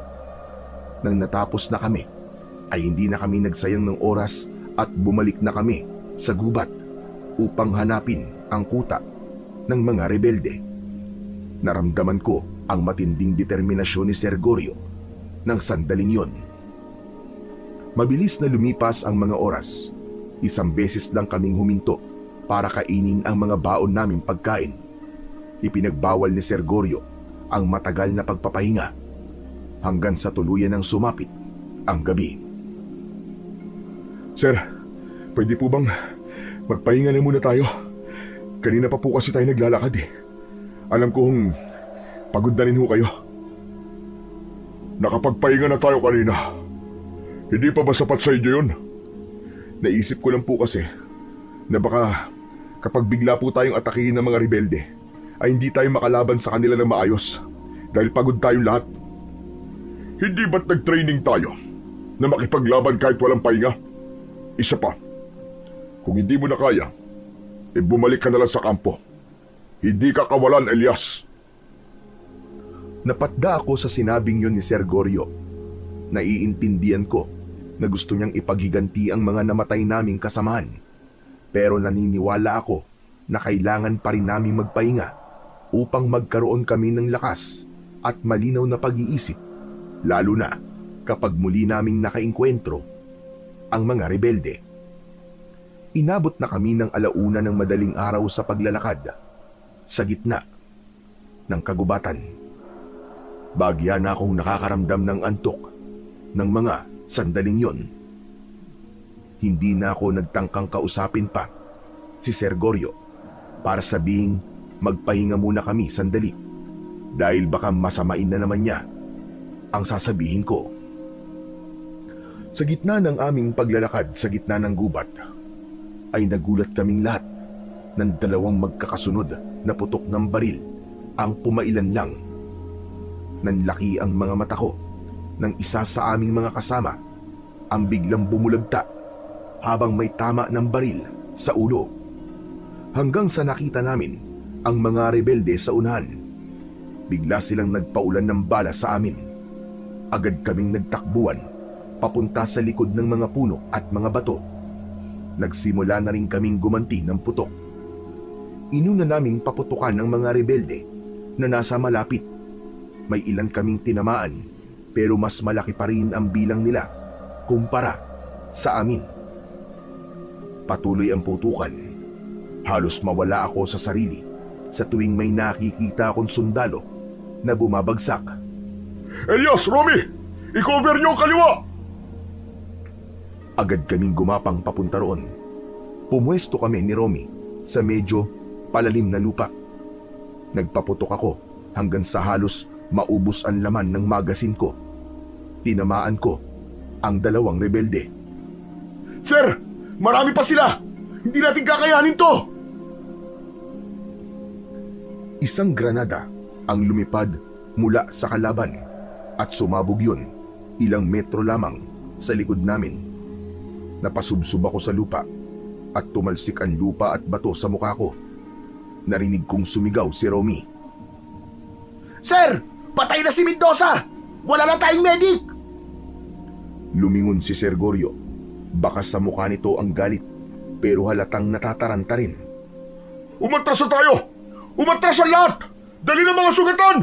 Bilisan niyo! Agad kaming gumalaw. Binuhat namin si Private Santos na tinamaan sa hita habang patuloy pa rin ang putukan mula sa likod. Bilisan niyo mga kasama! Bilisan niyo! Habang umaatras kami, ay dinig na dinig pa rin namin ang sigawan ng mga naiwan. Masakit para sa akin na hindi na namin sila mababalikan. Ngunit habang papalayo kami, ay naramdaman ko ang pagtama ng bala sa likod ko. Nawalan ako ng balanse at natumba. Pagbagsak ko sa lupa, ay gumulong ako paibaba sa matarik na lupa. Nagpagulong-gulong ako paibaba at nang humampas ang aking ulo sa bato, ay agad akong nawalan ng ulirat. Inakala ko na yun na ang aking katapusan. Kaya naman, hindi ako makapaniwala nang muli akong nagising. May benda ang aking ulo at ramdam ko ang pananakit ng aking likod. Pagbangon ko, ay doon ko nalaman na nasa loob ako ng kuweba. Napapalibutan ako ng mga tao at isa na roon si Aling Lukring.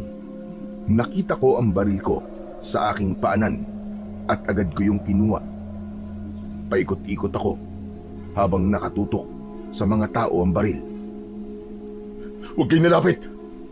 Huwag kayong nalapit! Alam ko ng mga aswang kayo. Nakita namin kayo nung isang gabi na lumabas ng kuwebang ito. Nakita namin ang mga itsura nyo at kung paano kayo gumalaw. Sa palagay mo ba, ay di namin alam na nakita mo kami, Elias? Ramdam namin ang presensya nyo ng gabing yon. Pero hindi namin kayo inatake. Oo, tama ka. Mag-aswang nga kami. Kaya kami nagtatago rito sa gubat. Ngunit hindi kami ang klase ng aswang na gaya ng nasa utak mo. Hindi ako naniniwala sa'yo.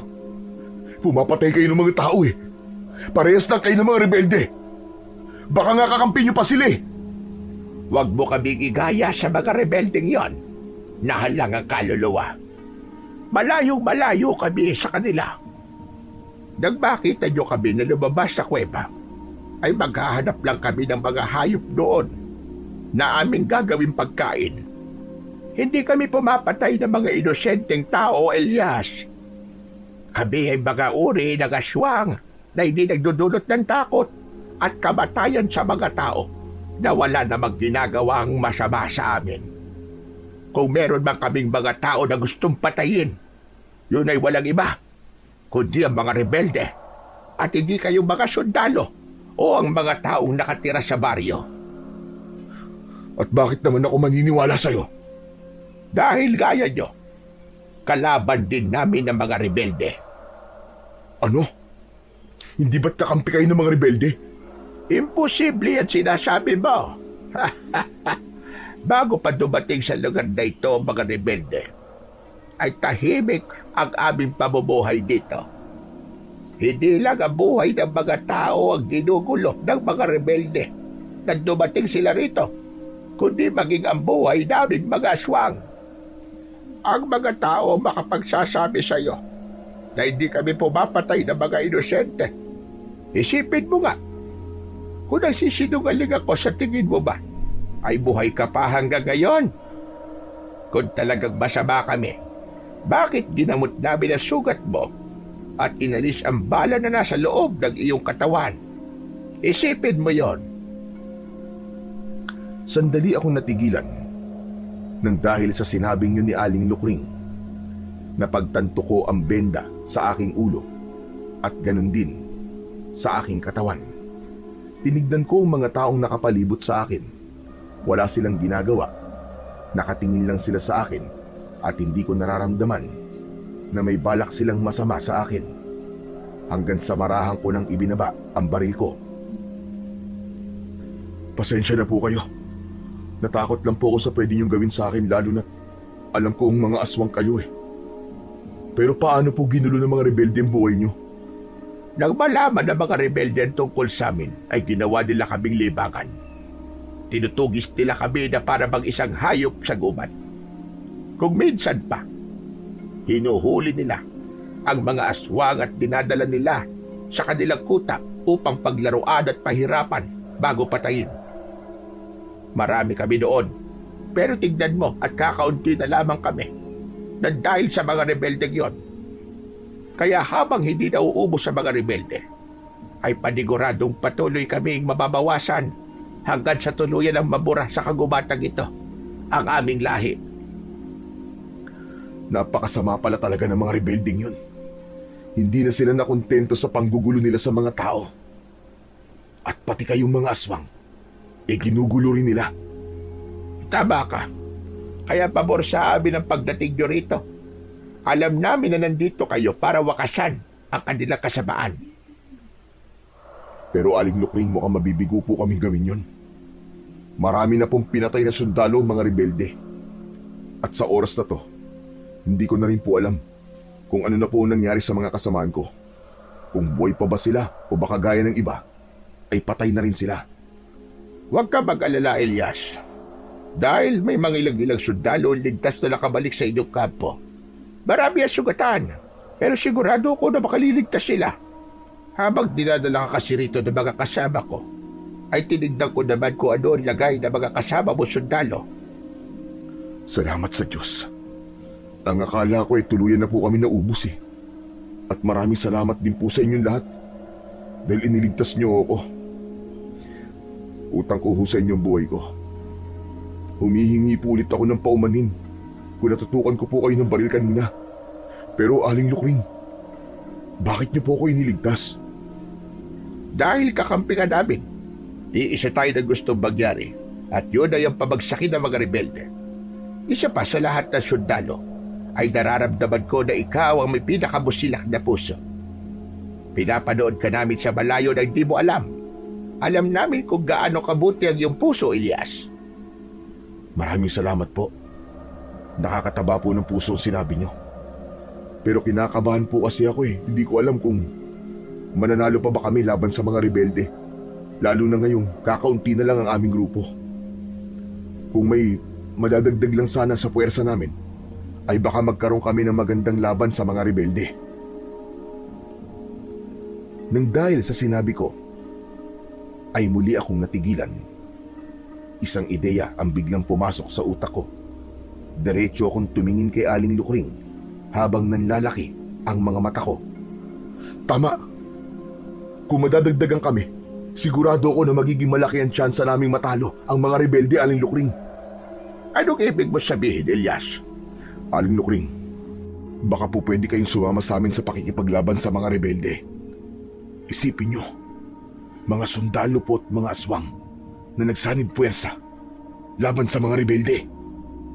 Sigurado po ako na malaki ang magiging laban natin sa kanila. Baka ito na ang matagal nyo nang hinihintay na pagkakataon para mamuhay kayo ng payapa at tahimik dito sa gubat. Pasensya na, pero hindi kita mapagbibigyan sa gusto mong yan. Ang grupo namin ay hindi sanay sa pakikipaglaban dahil noon pa man ay tanging paghahanap lang ng ligaw na hayop ang aming alam. Ngunit ang makipaglaban sa mga rebelde, hindi namin yung kayang gawin.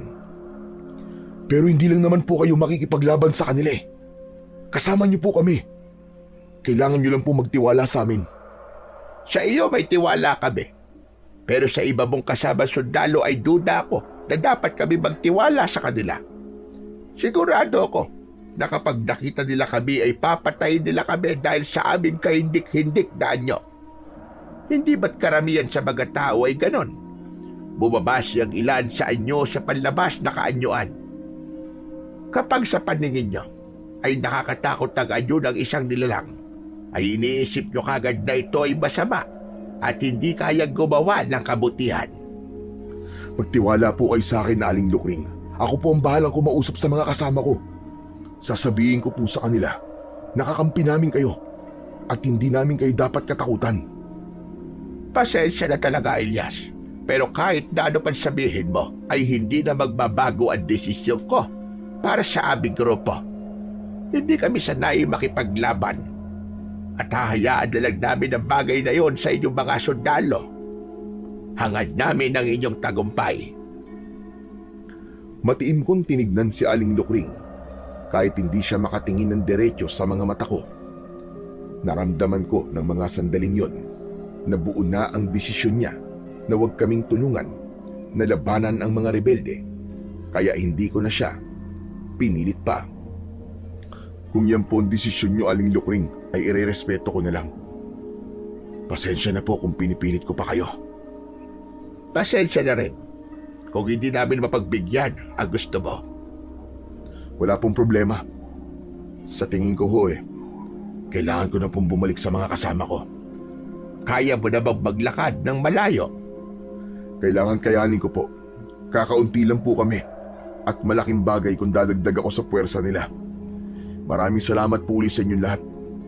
Utang ko po sa inyo ang aking buhay. Ngumiti ako kay Aling Lukring bago ako nagsimulang maglakad palabas ng kuweba. Lahat ng naroon ay nakatingin sa akin. Nang tuluyan na akong makalabas ng kuweba, ay sumalubong sa akin ang nakakasilaw na sikat ng araw. Kahit masakit ang buong katawan ko, ay naglakad pa rin ako pabalik sa aming kampo.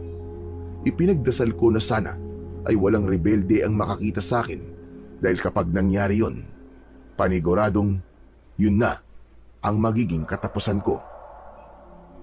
Nang nakalayo na ako sa kuweba ng mga aswang, ay sandali akong huminto at lumingon ako. Nakita ko sina Aling Lukring na nakatayo sa labas ng kuweba at nakatingin silang lahat sa akin na para bang nais nilang makasiguro na walang masamang mangyayari sa akin. Kumaway ako sa kanila at saka ko ipinagpatuloy ang aking paglalakad. Sa awa ng Diyos ay ligtas akong nakabalik sa aming kampo. Hindi makapaniwala ang mga kasama ko nang makita nilang buhay pa ako. Pero nalungkot ako dahil nalaman kong kakaunti na lang talaga kami sa aming grupo. Tol, akala ko patay ka na. Yes, salamat sa Diyos, Tol, at buhay ka pa. Masamang damo ko, di ba? Saka hindi ko pa oras. Kasi makakasama niyo pa ako sa pakikipaglaban sa mga rebelde. Sorry kung hindi kita binalikan, Tol, ah. Ang sabi kasi ni Sir Goryo iwanan ka na namin kasi pinapaulan na kami ng bala ng mga rebelde. Naiintindihan kita, Romy. Kahit ang desisyon ni Sergorio na iwanan ako, ay naiintindihan ko rin. Tumingin ako kay Sergorio at bahagya akong ngumiti sa kanya upang maramdaman niya na wala akong sama ng loob sa kanya. Pero ano nangyari sa'yo, Elias? Paano ka nakaligtas?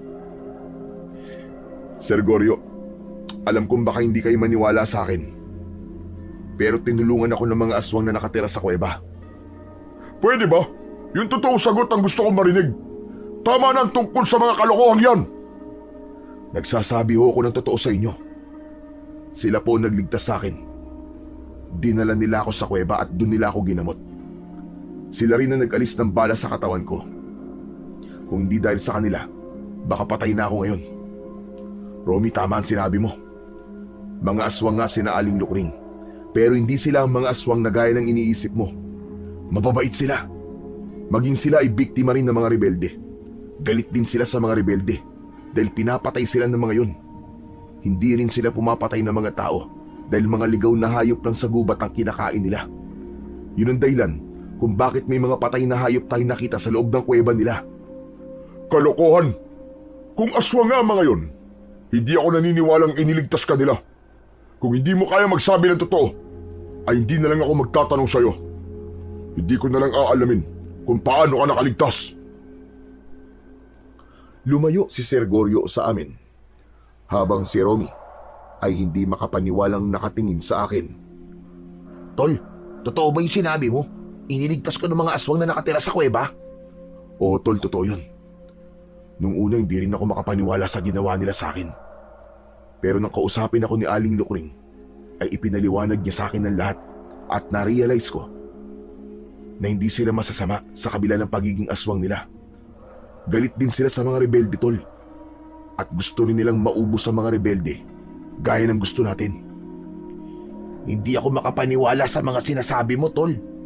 Yung mga aswang kasi sa lugar kung saan ako nang galing, talagang pumapatay sila ng mga tao. Ngayon lang ako nakarinig na may mga aswang na kayang mabuhay, na hayop lang sa gubat ang kinakain. Siguro ay maraming ganong uri ng aswang. Nagkataon lang talaga na masasamang aswang ang naroon sa lugar nyo. Sayang nga lang, hindi ko sila nakumbinse na tulungan tayong labanan ng mga rebelde. Ang sabi kasi ni Aling Lukring ay wala daw silang kakayahan sa pakikipaglaban. Kung napapayag ko sana sila, madadagdagan ng puwersa natin. Sayang nga yun, Tol. Pero sa tingin mo ba, ay ituturing silang kakampi ni Sergorio? Sigurado ako na kapag nakita ni Sergorio ang mga aswang na yun, ay iisipin niyang kalaban ng mga yun. Bahagya akong napailing. Nang sandaling yon, ay nanghihinayang pa rin ako dahil hindi ko napilit ang mga aswang na samahan kami sa pakikipaglaban sa mga rebelde. Kahit kakaunti na lang kaming natitirang mga sundalo, ay hindi pa rin kami umalis sa aming kampo. Sinabi sa amin ni Sergorio na kailangan naming tapusin ang laban na yon at ang Diyos na ang bahala sa amin. Sa lumipas na mga oras ay wala kaming ginawa kundi ang maghanda dahil sa posibilidad na muling umatake ang mga rebelde sa aming kampo. Bago tuluyang sumapit ang dilim, ay tinipon kami ni Sergorio para sa susunod naming gagawin. Alam kong maliit na lamang ang tsansang mananalo pa tayo sa laban sa mga rebelde. Pero hindi tayo ipinadala rito para lang sumuko. Nandito tayo para tapusin ang kasamaan ng mga rebeldeng matagal nang nagdudulot ng takot at kamatayan sa mga tao sa lugar na ito. Yun ang ating misyon. At alam nyo na wala sa bokabularyo ko ang sumuko. Wala akong pakialam kung lahat tayo mamamatay. Dahil sumumpa tayo na mamamatay tayo para sa bayan. Lahat kami ay sumang-ayon sa sinabi niyo ni Sergorio. Nang sandaling yon ay na-realize ko na masyado na kaming maraming pinagdaanan para sumuko o umatras. Inisip ko na lang na nasa panig namin ang Panginoong Diyos at hindi niya kami pababayaan. Pagsapit ng gabi ay sinabi ni Sergorio na hindi daw kami pwedeng matulog ng sabay-sabay. Kailangan daw ay merong 2 gising at pagkalipas ng 3 oras ay papalitan yon ng 2 sundalo. Sa madaling salita, magpapalitan kami sa pagbabantay. Iba ang kaba ko ng gabing yon. Pakiramdam ko ay may mangyayaring hindi maganda anumang sandali.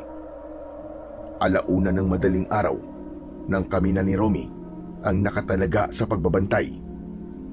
Kahit bahagya pa kaming inaantok, ay nanatili kaming gising. Mabuti na lang at maraming nakakatawang kwento si Romy sa akin at nakatulong yon para malabanan ko kahit papano ang antok.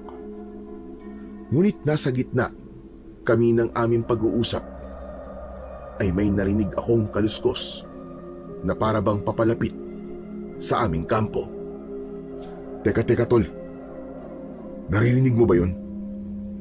Parang may papalapit sa atin. Oo nga no.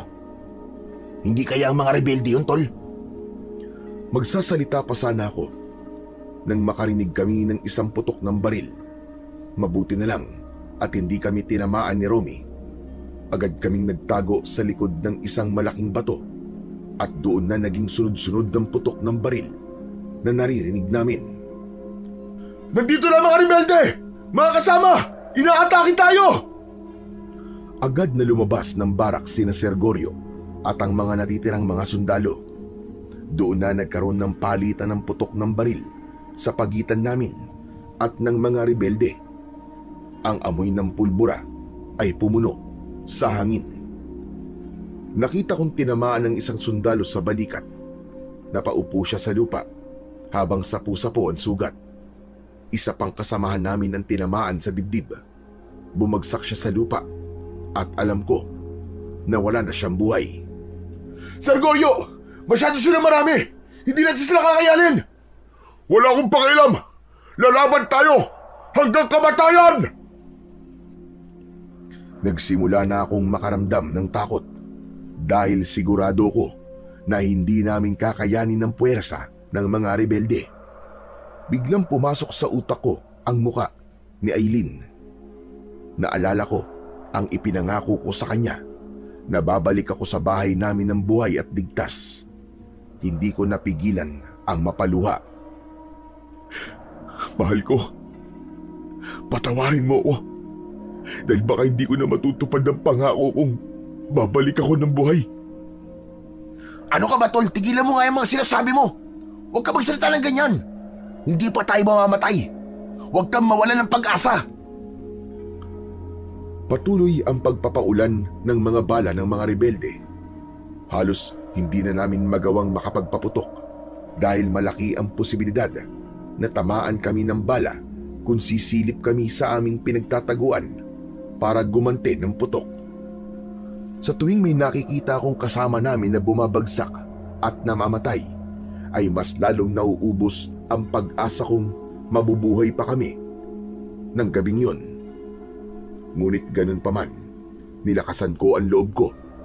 Sinabi ko sa sarili ko na hindi ako pwedeng mamatay sa gerang yun dahil kailangang lumaki ng anak ko na kasama ako. Nagsimula na kaming maghagis ng granada sa mga rebelde. Nang mabulabog namin ang mga rebelde nang dahil sa pagsabog ng mga granada, ay saka kami mabilis na nagpaulan ng bala sa kanila. Bumagsak ang ilang rebelde pero mas marami pa rin sila kesa sa amin. Ilang minuto pa lang kaming nakikipaglaban ay nakaramdam na ako ng pagod. Nakayuko kami ni Romy habang patuloy ang mga putok ng baril mula sa mga rebelde. Ang mga sigaw ng mga kasamahan namin ay palakas ng palakas at halata sa boses nila ang pagod at labis na takot. May mga sundalong humihingi ng saklolo dahil sa tama ng bala pero wala kaming magawa para tulungan sila. Bigla kong napansin na parang may nagbago sa paligid. Ang hangin ay naging mainit. Ang mga putok ng rebelde ay bahagyang humina. Sa di kalayuan ay may narinig kaming mga yabag na mabibilis, mabibigat at sabay-sabay. Mabilis akong sumilip at nanlaki ang mga mata ko nang makita ang mga aswang na inaatake ang mga rebelde. Nang nakita ko na papaputukan ni Sir Goryo ang mga aswang, ay malakas ko siyang sinigawan. "Sir, huwag niyong babarilin ang mga aswang! Kakampi natin sila!" Manahimik ka! Tignan mo nga mga itsura ng mga yon! Mukha silang kampo ng kadiliman! "Sir, hindi niyo po ba nakikita? Nilalabanan ng mga aswang ang mga rebelde! Tinutulungan po nila tayo!" Unti-unting ibinaba ni Sir Goryo ang kanyang baril at itinuon niya ang kanyang mata sa mga aswang na walang awang pinapatay ang mga rebelde gamit ang kanilang mga matatalas na kuko at mahahabang mga ngipin. Maging ang iba pang mga sundalo ay hindi makapaniwala sa kanilang nakikita. Napakabilis ng galaw ng mga aswang. Ang iba sa kanila ay halos hindi na masundan ng aming mga mata. Kinagat nila sa leeg ang mga rebelde. May ilan na winakwak ang dibdib at ibinaon ang matutulis na kuko sa tiyan ng mga rebelde. Tulungan natin ang mga aswang! Puntirihin niyo ang mga rebelde! At huwag niyong babarilin ang mga aswang! Kakampi natin sila! Napangiti ako sa sinabing yun ni Sir Goryo.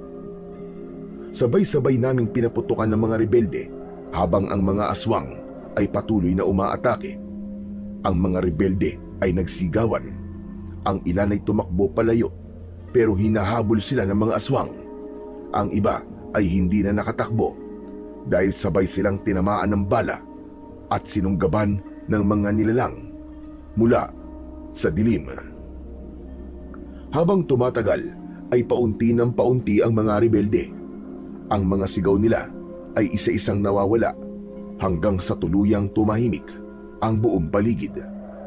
Ang paligid namin ay puno ng mga walang buhay na katawan ng mga rebelde. Hindi ako makapaniwala na sa loob lamang ng ilang minuto ay nagawa naming ubusin ang aming mga kalaban at yun ay dahil sa tulong ng mga aswang. Bumalik na sa pagiging tao ang mga aswang at naglakad si Aling Lukring palapit sa amin. Agad ko siyang sinalubong ng may ngiti sa labi. Aling Lukring, ang akala ko po hindi kayo sanay na makipaglaban. Kailangan namin gawin yon para tulungan kayo. Napagtanto ko kasi na walang mangyayaring pagbabago kung habang buhay kaming matatakot sa mga rebelde. Maraming salamat po, Aling Lukring. Salamat dahil dumating kayo. Kung di niyo po kami tinulungan, ay baka naubos na kami ng mga rebelde. Hindi pa rin ako makapaniwala na totoo mga aswang. Pero gaya na sinabi ni Elias, ay gusto ko rin hong magpasalamat sa inyo. Utang namin sa inyo ang aming buhay. Walang anuman. Ang hiling lang namin ay hayaan nyo kaming mamuhay ng payapa sa gubat. Nangangako kami na gaya ng aming ginagawa noon pa man, ay hindi kami magiging banta sa mga tao kahit kailan. Hayaan ninyo at sisiguraduhin ko na walang gagalaw sa inyo. Marahang tumango si Aling Lukring. Tumalikod na siya at nagsimula na silang maglakad palayo hanggang sa tuluyan na silang naglaho sa dilim. Lahat kami ay nakatulala at hindi makapaniwala sa mga nangyari. Pero isang bagay lamang ang sigurado kami, at yun ay tapos na ang takot ng mga tao sa rebelde simula sa gabing yun. Makalipas ang ilang araw, ay malungkot kaming umalis sa baryong yun dahil marami sa aming kasama ang namatay sa pakikipaglaban sa mga rebelde. Pero sa kabila ng lungkot, may saya rin kaming nararamdaman dahil tapos na ang gera laban sa mga rebelde. Ligtas na ulit ang baryo at natapos na rin sa wakas ang labanan. Pagdating ko sa aming tahanan, ay mahigpit akong niyakap ng aking asawa na si Aileen. Nakita ko sa kanyang mga mata ang saya at pasasalamat na nakabalik ako ng buhay. Itinaas ang ranggo ko, pati na ng mga natirang sundalo bilang pagkilala sa aming katapangan. Ilang buwan pa ang lumipas ay nanganak na si Aileen ng isang malusog na sanggol na lalaki. Hindi ko malilimutan ang mga aswang na tumulong sa amin sa panahon na aming kailangan. Kundi dahil sa kanila ay baka hindi na ako makakabalik ng buhay sa aking pamilya. Hindi ko matutupad ang pinangako ko sa aking asawa. Doon ko napatunayan na hindi basihan ang panlabas na anyo ng isang nilalang para masabi kung masama siya o mabuti. Kung minsan, kung sino pa nga ang